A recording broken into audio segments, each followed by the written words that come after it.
जय भोलेनाथ। भगवान शिव की कृपा सदा सर्वदा आप पर बनी रहे। इससे पहले के अध्याय में हमने जाना कि किस प्रकार वेद व्यास जी ने पांडवों को भगवान शिव की भक्ति का उपदेश दिया और किस प्रकार अर्जुन ने भगवान शिव की तपस्या की। अब जाने उससे आगे की कथा। नंदीश्वर बोले, हे सनत कुमार जी, अर्जुन महामुनि व्यास जी द्वारा बताई गई विधि से भगवान शिव की उपासना कर रहे थे। बहुत समय बीतने के बाद उनके तप का तेज बढ़ने लगा और उनका तप और रौद्र रूप धारण करता ही जा रहा था। अर्जुन ने एक पैर पर खड़े होकर सूर्य की ओर देखते हुए पंचाक्षर मंत्र का जाप करना शुरू कर दिया। उनके तप के प्रभाव से सभी प्राणी, जीव जंतु और देवता दग्ध होने लगे। अर्जुन की इस घोर तपस्या के विषय में जब दुर्योधन को ज्ञात हुआ तो उसने मूक नाम के दैत्य को अर्जुन के पास शूकर का वेश धारण करके भेजा। वह दुष्ट राक्षस अनेक प्रकार की ध्वनि निकालता और वृक्षों को उखाड़ता हुआ अर्जुन के तप के स्थान के पास पहुंचने लगा। तब अर्जुन का मन एकाएक व्याकुल हो उठा और उन्होंने पलटकर उस कपटी राक्षस को देखा और मन में विचार किया कि जिसे देखकर मन व्याकुल हो वह अवश्य ही हमारा शत्रु होता है। यह विचार मन में आते ही अर्जुन को दुर्योधन का छल कपट याद आ गया। अर्जुन ने वहीं बैठे बैठे उस पर बाण चला दिया। उसी समय स्वयं भक्त वत्सल भगवान शिव भी अपने भक्त अर्जुन पर आए संकट को देखकर उसकी रक्षा व परीक्षा हेतु तुरंत वहां आ गए और उन्होंने भी उस बहरूपीय राक्षस पर अपना बाण चला दिया। उस समय देवादिदेव महादेव जी ने एक भील का वेश धारण कर रखा था। उनके शरीर में श्वेत धारियां थीं और वह कच्छ बांधे हुए थे। उनके कमर पर तरकश और हाथ में धनुष बाण था और वे भी उसी सूकर का पीछा कर रहे थे। भील रूपी भगवान शिव और अर्जुन दोनों के बाणों ने एक साथ उस सूकर को अपना निशाना बनाया। भगवान शिव का बाण उस विशाल सूकर की पूंछ में और अर्जुन का बाण उसके मुख में लगा। उस भयंकर आघात को वह सह न सका और पल भर में ही भयानक शब्द करता हुआ वह धरती पर गिर पड़ा। इस तरह उस राक्षस का अंत हो गया। उस समय सभी देवता भगवान शिव की जय जयकार करने लगे। शूकर रूपी दैत्य के मारे जाने पर दोनों बहुत ही प्रसन्न हुए। अर्जुन सोचने लगे कि यह भयानक दैत्य अवश्य ही मुझे मारने के लिए आया था, परंतु भगवान शिव ने आज मेरी रक्षा की और मुझे बचा लिया। उन्होंने ही मुझे सद्बुद्धि देकर उसे मारने की प्रेरणा मेरे मन में जगाई। ऐसा विचार मन में आते ही अर्जुन ने भगवान शिव के चरणों में प्रणाम किया और पुनः भक्ति भाव से भगवान शिव की स्तुति शुरू कर दी। आगे नंदीश्वर कहते हैं, हे सर्वज्ञ, जब वह भयानक सूकर भगवान शिव और अर्जुन दोनों के बाणों से मारा गया और पृथ्वी पर बेजान होकर गिर पड़ा तो भील रूपधारी भगवान शिव ने अपने एक सेवक को भेजकर उस मृत सूकर से अपना बाण निकाल कर लाने के लिए कहा। उधर अर्जुन भी उस सूकर से अपना बाण लेने के लिए आए। तब अर्जुन और उस शिव गण के बाण को लेकर विवाद शुरू हो गया। वह गण बोला, ये दोनों बाण मेरे स्वामी के हैं, इसीलिए इन्हें तुम मुझे दे दो। परंतु अर्जुन ने बाण देने से मना कर दिया। तब वह बोला, तुम झूठे तपस्वी हो, यदि तुम सच्चे हो तो इन बाणों को मुझे दिखाओ, मैं अपने बाण की पहचान कर लूँगा, क्योंकि उन पर मेरा फल अंकित है। यह सुनकर अर्जुन उस गण से बोले, तुमसे मैं युद्ध नहीं कर सकता। युद्ध सदैव समान योद्धा से किया जाता है। मेरे बल और पराक्रम को देखना चाहते हो तो जाओ और जाकर अपने स्वामी को यहाँ भेजो। अर्जुन के वचनों को सुनकर वह गण किरात रूप धारण किए भगवान शिव के पास गया। अर्जुन ने जो कुछ उससे कहा था उसने सब अपने स्वामी को बताया। सारी बातें सुनकर किरातेश्वर को बड़ी प्रसन्नता हुई और वे अपनी सेना को साथ लेकर अर्जुन से युद्ध करने के लिए वहां पर आ गए।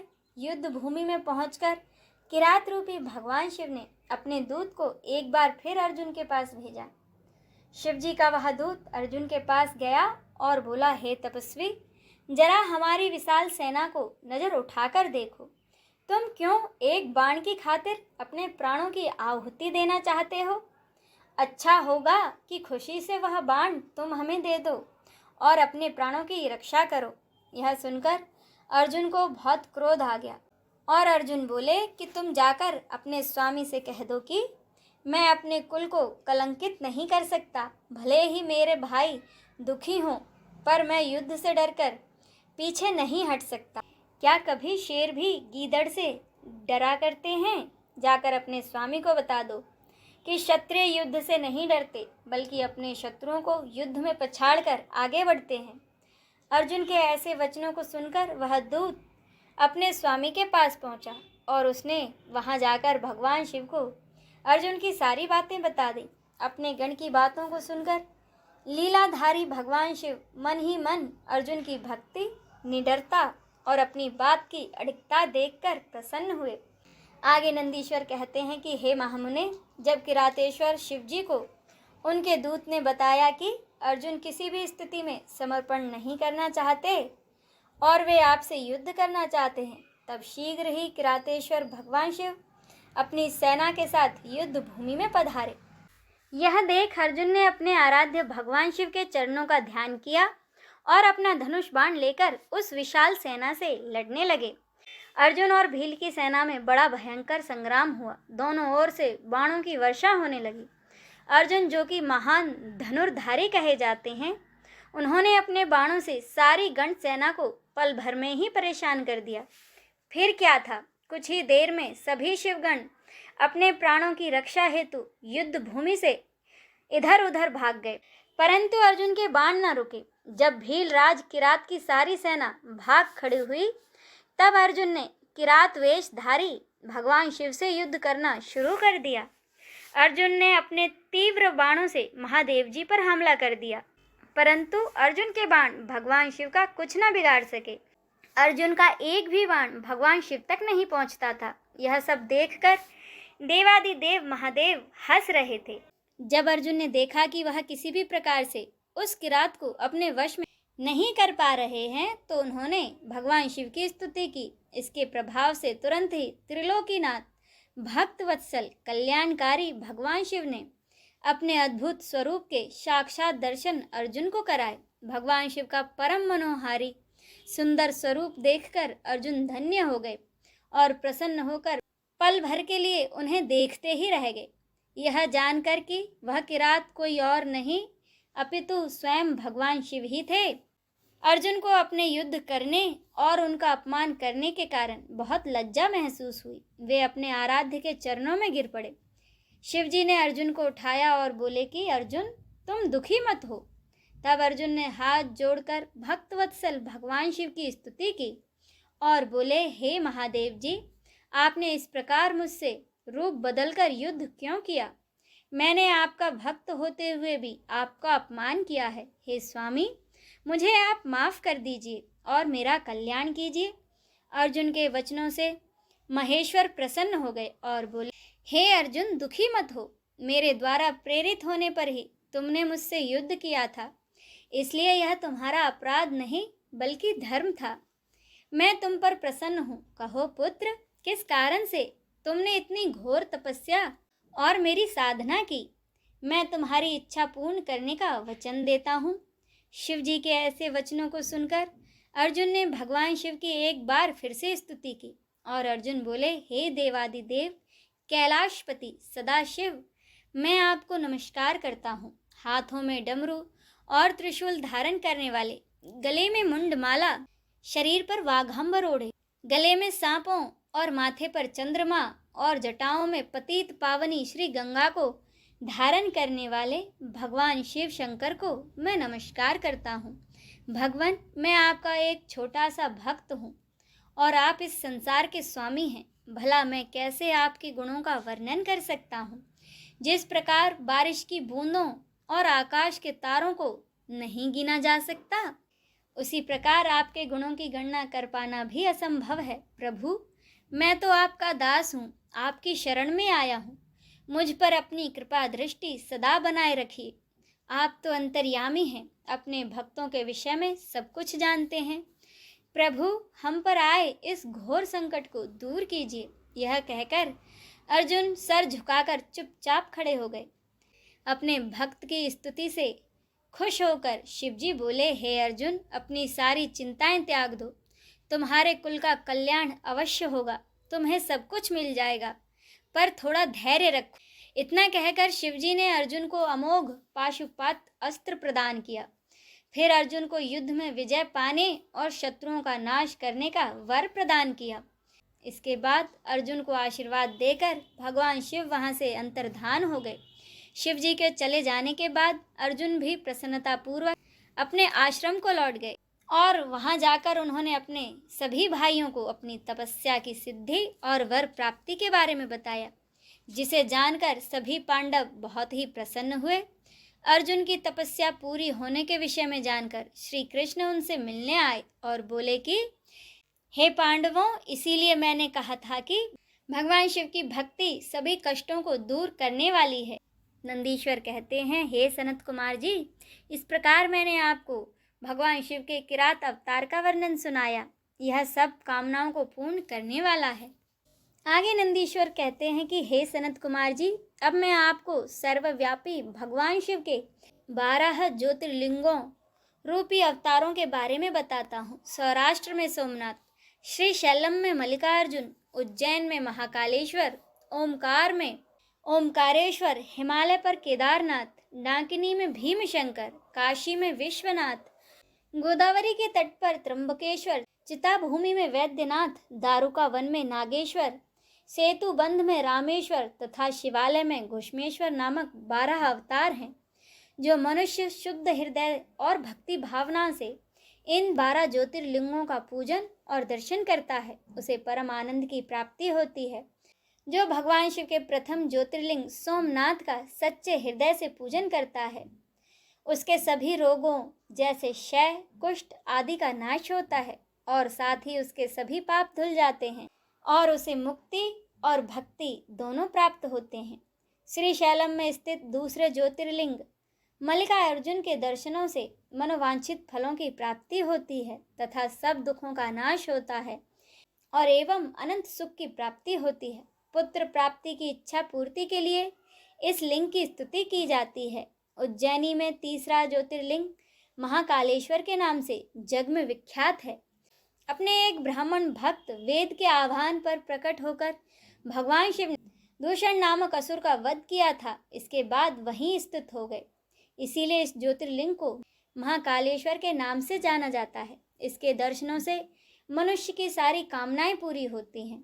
चौथा ज्योतिर्लिंग ओमकार के नाम से जाना जाता है। विंध्य पर्वत ने पूरी भक्ति भाव से और विधि पूर्वक इस पार्थिव लिंग की स्थापना की थी। विंध्य की भक्ति से प्रसन्न होकर भगवान शिव उसी लिंग में प्रकट हुए और 2 रूपों में विभक्त हो गए। तभी से ओमकारेश्वर लिंग ओमकार और परमेश्वर नामों से प्रसिद्ध हुआ। इसका दर्शन करने से भक्तों की अभिलाषा पूरी होती है। भगवान शिव के 5वें अवतार के रूप में केदार में स्थित केदारेश्वर ज्योतिर्लिंग है। वहाँ श्री हरि के नर और नारायण अवतार की प्रार्थना पर भगवान शिव विराजे हैं। उनका यह अवतार समस्त अभिष्टों को प्रदान करने वाला है। शिव जी के 6ठे अवतार का नाम भीमाशंकर है। भीम नाम के असुर का संहार करने के कारण ही यह ज्योतिर्लिंग भीमाशंकर के नाम से प्रसिद्ध है। भीम को मारकर शिव जी ने कामरूप देश के राजा सुदक्षिणा की रक्षा की थी और उन्हीं की प्रार्थना पर वे डाकिनी में स्थित हो गए। शिव जी का यह अवतार ब्रह्मांड को भोग और मोक्ष देने वाला है। शिव जी का 7वां अवतार विश्वेश्वर के नाम से काशी में हुआ। इस अवतार की आराधना ब्रह्मा, विष्णु, भैरव सहित सभी देवता करते हैं। इसको पूजने अथवा इसका नाम जपने वाले मनुष्य कर्म बंधन से छूटकर मोक्ष के भागी होते हैं। चंद्रशेखर भगवान शिव का 8वां अवतार त्र्यंबक नाम से सुविख्यात है और गोमती नदी के किनारे पर गौतम ऋषि की प्रार्थना और कामना से यह उत्पन्न हुआ है। इस ज्योतिर्लिंग के दर्शन और स्पर्श से सब कामनाएं पूर्ण होती हैं और अंत में मुक्ति मिलती है। पवित्र पावनी गंगा गौतम ऋषि के स्नेहवश गौतमी नाम से प्रवाहित हुई और 9वां अवतार वैद्यनाथ अवतार है। अनेक लीलाएं करने वाले त्रिलोकीनाथ भगवान शिव रावण के लिए यहाँ पर आविर्भूत हुए और चिताभूमि में ज्योतिर्लिंग रूप में स्थित होकर वैद्यनाथेश्वर के नाम से प्रसिद्ध हुए। उनके दर्शनों से भोग और मोक्ष की प्राप्ति होती है। भगवान शिव का 10वां अवतार नागेश्वर अवतार अयोध्या में हुआ। इस अवतार में भगवान शिव ने दारुक नामक असुर को मारकर अपने एक वैश्य भक्त सुप्रिया की रक्षा की थी। शिव जी के इस लिंग का दर्शन और पूजन करने से महापातकों का समूह नष्ट हो जाता है।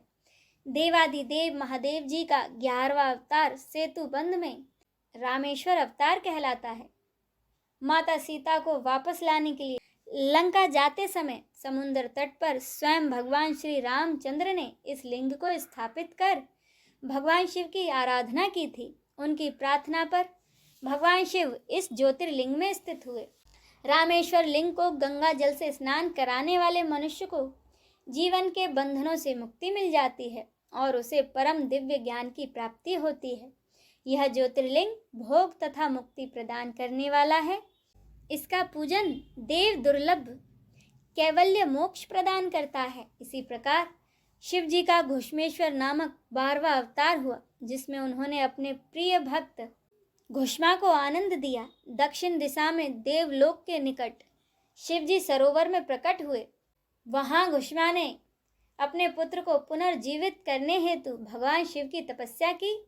तब उसकी भक्ति से प्रसन्न होकर महादेव जी ने उसके पुत्र को जीवित किया एवं उसकी प्रार्थना पर वहीं ज्योतिर्लिंग के रूप में स्थित होकर घुश्मेश्वर नाम से विख्यात हुए। इस लिंग का भक्तिपूर्वक पूजन करने से मनुष्य इस लोक में सुख भोग कर अंत में मोक्ष को प्राप्त करता है।